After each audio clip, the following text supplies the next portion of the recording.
The amount of money we receive will always be in direct ratio to the demand for what we do, to our ability to do it, and to the difficulty of replacing us. These are words said by Earl Nightingale in his latest audio, where he talks about having the right mindset in regards to money. So sit back, relax, and enjoy the music and visuals we've composed and put together for you. I'm Julian, and this is Willpower Academy.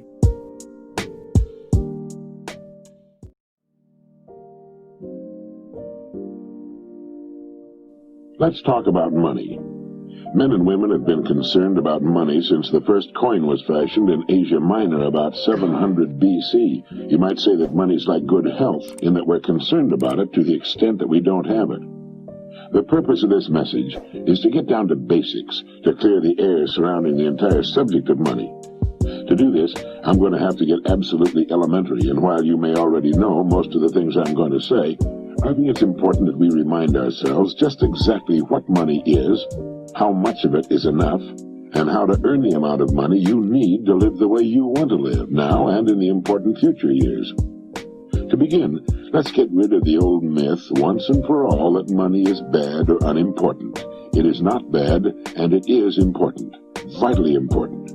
It's just as important as the food and clothes it buys, the shelter it affords, the education it provides, and the doctor's bills it pays. Money is important to any person living in a civilized society. To argue and split hairs to the effect that it's not as important as other things is absurd. Nothing will take the place of money in the area in which money works. That's all there is to it. What is money? Money is the harvest of our production. Money is what we receive for our production and service as persons, and which we can then use to obtain the production and service of others. We can quite often accurately gauge the extent of our production and service by simply counting the amount of money we receive for it. You will still hear people say, money won't bring happiness. The earning and possession of money has brought a lot more happiness than has poverty. Money's a warm home and healthy children. It's birthday presents and a college education. It's a trip abroad and the means to help the older people and the less fortunate. We're not saying that piling up a lot of wealth is important. What we are saying is that money is important because it's the only reward which is completely negotiable and can be used by everyone. Look at it this way. A diamond is more valuable than a lump of coal, yet that's exactly what a diamond was at one time. And just as a lump of coal can be transformed into one of the world's most valuable objects, a human being can vastly increase his own value to the world. Try to remember this formula. The amount of money we receive will always be in direct ratio to the demand for what we do, our ability to do it, and the difficulty of replacing us. A highly skilled human being is worth more money in our economy than a person who is not highly skilled and who can be easily replaced. This is not to say that one person is any better than any other person. Remember that in this message we're only talking about money, nothing else. This is why there are few limitations on a person within his company and industry. His income will be an exact proportion to the demand for what he does, his ability to do what he does, and the difficulty of replacing him. That's why the whole idea of trying to get something for nothing is ridiculous and won't work. A top jockey will earn upwards of $200,000 a year, which will represent 10% of the winnings of the horses he rides. You might say riding a horse serves no useful purpose, but the demand is there, useful or not. It's the same with a star in show business. His or her income will very accurately reflect the demand for what he or she does. And that's why preparation for life is so important. Luck has been defined as what happens when preparedness meets opportunity. A great opportunity will only make the unprepared, the unqualified, appear ridiculous. For every one of us, opportunities are all around us. Our ability to see them will depend in large part on how well we have prepared ourselves. Now, how do you stack up in this regard? Now, while this may sound elementary, you'd be amazed at the number of people who want more money, but don't want to take the time and trouble to qualify for it. And until they qualify for it, there's no way on earth for them to earn it. It's like the person who wants a good-looking figure but doesn't want to stay on a diet long enough to get it. To 9/10 of the world's population, the average North American is already rich. There's a greater difference between the standard of living of most of the world's population and our average worker than there is between the standard enjoyed by our average worker and the richest man in the country. Our working man has just about everything the wealthiest man has, only smaller. He has a home, car, often two of them, radio, TV, savings account, debts. They're just smaller. His food is as good and just as plentiful. His bed is just as comfortable. His home is just as warm in the winter. He has exactly the same amount of time and just as much, maybe more, freedom. His life expectancy at birth is 70 years. For the rest of the world, on the average, it's less than 40. With only a fraction of the world's population, we in the free world have half of the world's total money income. We have more than 2/3 of all the automobiles on Earth. So in talking about money, let's understand that we're already rich as people. Now, how much do you want? How much money do you need to live the way you want to live, to accomplish the goals you have established for yourself?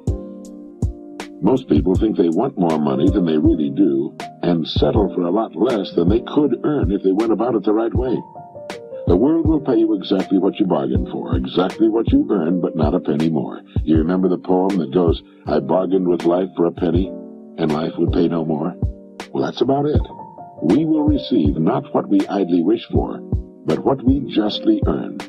Our rewards will always be in exact proportion to our service.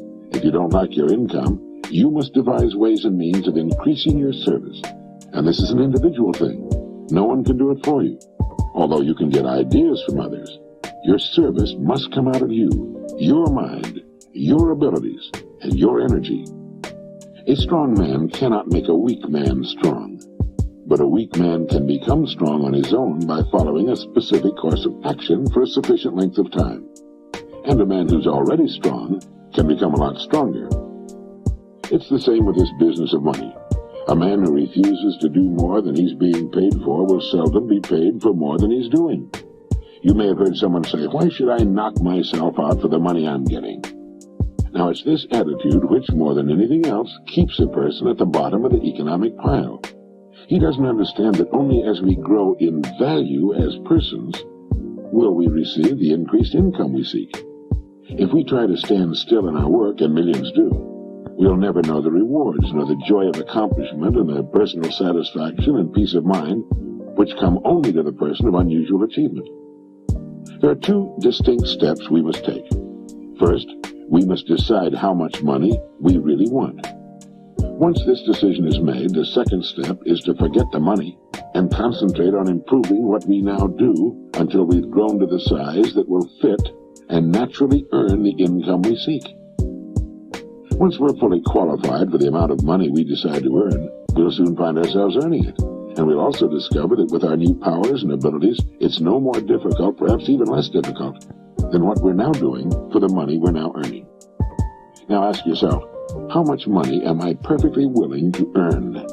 Realizing that the amount I earn will be in exact proportion to my skills, the demand for what I do, and the difficulty of replacing me. There are really three amounts of money every person should decide upon.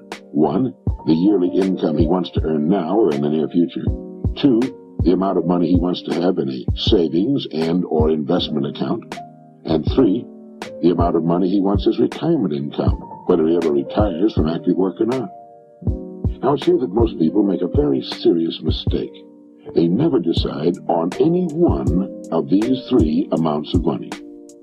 If you will decide on these three amounts, and if you will write them on a card to carry with you or put someplace where you can review it from time to time, you will automatically have placed yourself in the top 5% of the people. You will have a plan for your future, a blueprint for future financial accomplishment. You will know where you're going, and if you're serious about it, you will most certainly get there. You see, the trouble with people is not in achieving their goals. They can do that. It's in not setting goals that people get in trouble. They leave it to chance and find out sooner or later, and to their sorrow, that chance doesn't work, that they've missed the boat. It's estimated that only 5% decide on the money they'll earn, and then grow as persons into the size of the incomes they seek. They thus take their lives, their fortunes, and their futures into their own hands as they should, and accomplish their goals right on schedule all the years of their lives. You can do the same thing, and you can do it starting right now. There are two kinds of people where money's concerned.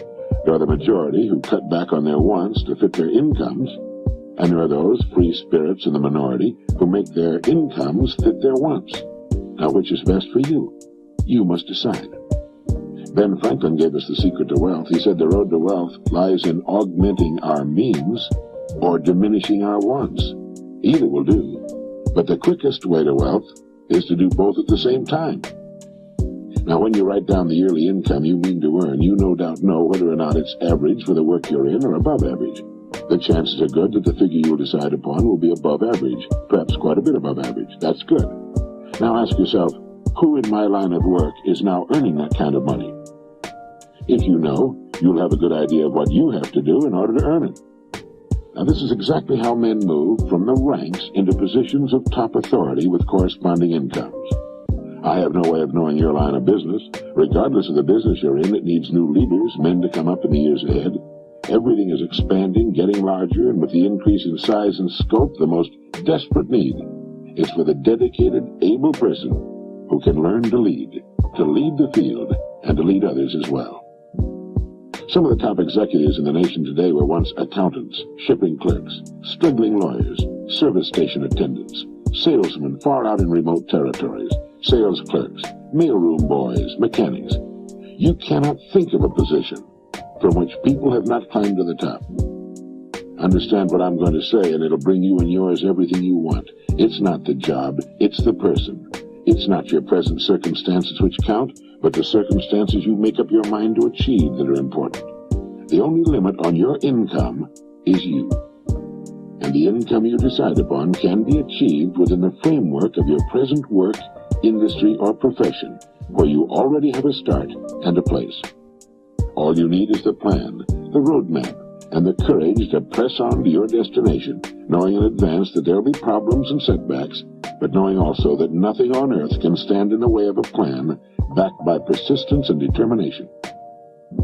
With the income written down that you intend to earn, spend a part of each day thinking of ways in which you can increase your service, knowing that you have only to manage this and the income will take care of itself.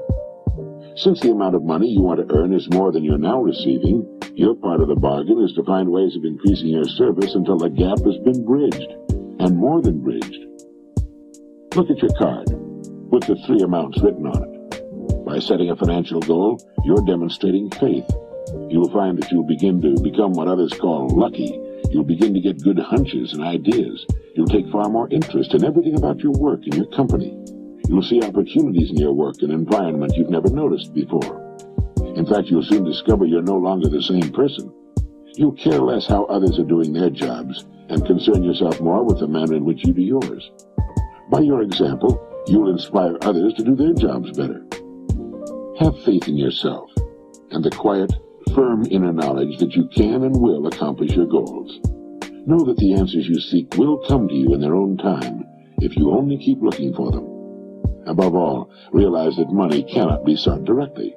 Money, like happiness, is an effect. It's the result of a cause, and the cause is valuable service. Keep money in its proper place. It's a servant, nothing more. It's a tool with which we can live better, see more of the world, give our youngsters the education they need and a good start in life. It's the means to a happy, carefree retirement in later years. Money is necessary to modern life, but keep it in its place. You need only so much food to enjoy good health. You need only so much money to live comfortably, securely, and well. Too much emphasis on money reverses the whole picture. You then become the servant, and the money becomes the master.